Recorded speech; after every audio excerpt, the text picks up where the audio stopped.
Magnus Carlsen is by many fans regarded as the best chess player of all time. With computer-like accuracy, he has crushed grandmasters like Hikaru Nakamura, Eric Hansen, and Fabiano Caruana like bugs for over a decade. But in the 2021 Rapid and BLITZ World Championship, a 16-year-old chess prodigy let Magnus Carlsen taste his own medicine. Magnus Carlsen, the Norwegian chess champion, has been known to be nothing less than a rapid chess demon. He has ruled with utter dominance, and nobody has been able to whoop him on the chessboard. At the time, he had already won 3 championships and was looking to add another one to his championship collection. But during the 2021 Rapid and BLITZ Championship in Warsaw, Poland, a chess prodigy from Uzbekistan had other plans in mind. Despite sailing through the tournament with ease, Carlsen was soon to meet his equal. With a super impressive score of 7.5 over 9, Carlsen was looking as sharp as ever. With an impressive win over Alireza Firouzja in the advanced Caro-Kann, everyone was expecting the Norwegian chess Viking to win yet again. But in the shadows, a 16-year-old grandmaster murderer was lurking and waiting for his opportunity to take down Magnus Carlsen. Norbert Adusattorov was by no means an unknown face to the chess world. He was born on October 18, 2006. Adusattorov first gained international attention in 2019 when he won the Under-14 World Cadet Chess Championship in China, becoming the first player from Uzbekistan to win the title. He also won the Under-12 section of the same tournament in 2018. In 2020, Adusattorov achieved another milestone, becoming the youngest ever Uzbekistani Grand Master at the age of 13 years old, 11 months and 22 days, breaking the previous record set by Rustam Kadzhindzhanov.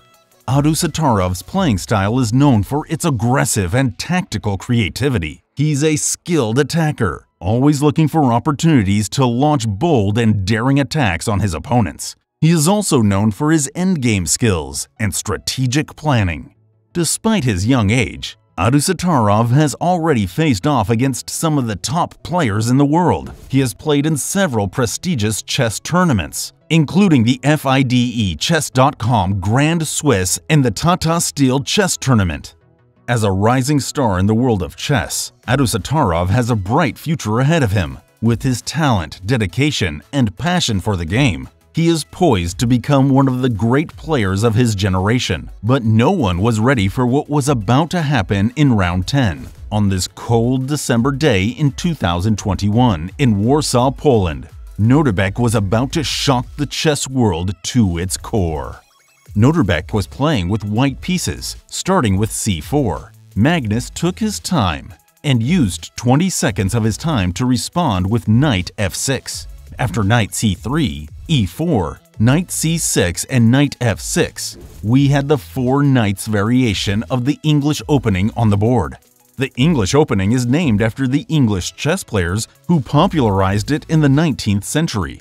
The English opening is a flexible opening that can transpose into many different types of positions depending on the black player's response. White can aim for pawn center, a King's Indian attack structure, or a closed game, among other possibilities.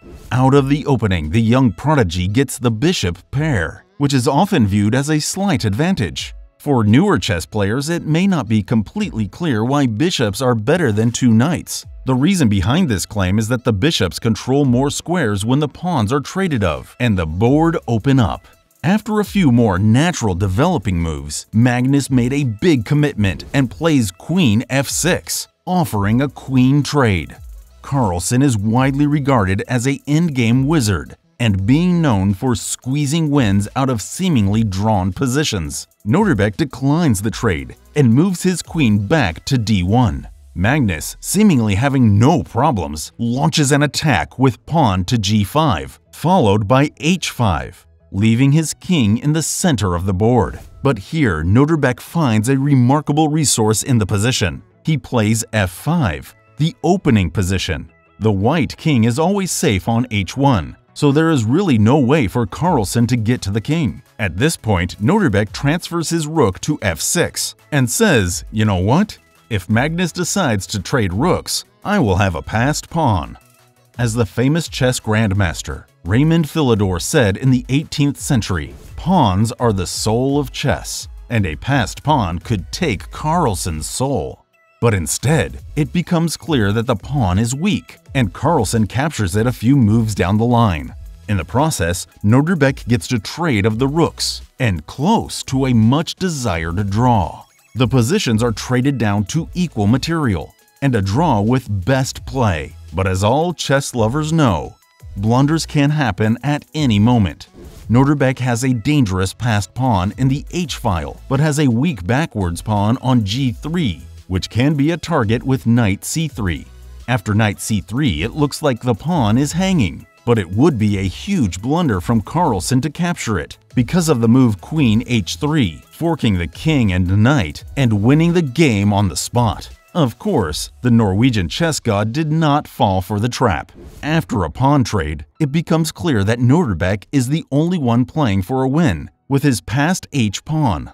Still the position, Norderbeck is the only one playing for a win with his passed h-pawn. Still, the position is objectively a draw. Even though Norderbeck's pawns look like bowling pins and are isolated, Carlsen have no way to attack. After Norderbeck pushes his pawn to h5, Magnus had a tactic that could force a draw.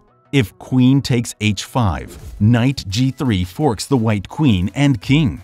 Magnus did not spot it, or chose not to go for it. Instead, he plays pawn f5, and suddenly, the passed h-pawn is extremely close to promotion. With the black king open, Norderbeck starts checking the king like a 900 rated player, and Magnus looks slightly annoyed.